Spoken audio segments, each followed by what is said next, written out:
ஆண்டவர் இயேசு கிறிஸ்து உயிர்த்து விட்டார்.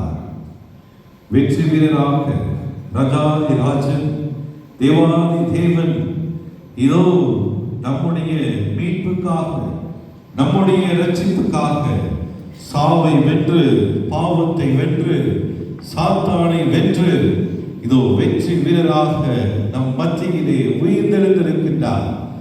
அக்களிப்போம், மகமகிழ்வோம், ஆண்டவரை போற்றி புகழ்வோம். நம் மத்தியிலே உயிர்த்தெழுந்து நம் முன்னே வெற்றி வீரராக வீற்றிருக்கும் நம் ஆண்டவரை புகழ்ந்து போற்றி நம்முடைய மகிழ்ச்சியை தெரிவிக்கும் வண்ணமாக கரங்களை எழுப்பி நம் ஆண்டவருடைய உயிர்த்தெழுதலை நாம் அனைவரும் உற்சாகத்தோடு மனமகிழ்வோடு நாம் அனைவரும் கொண்டாடி செல்வோம். எவ்வாறு ஆதாமின் கீழ்ப்படிதல் இல்லாத நிலையினால் பாவம் இவ்வுலகிற்கு வந்ததோ, ஆனால் நம் ஆண்டவர்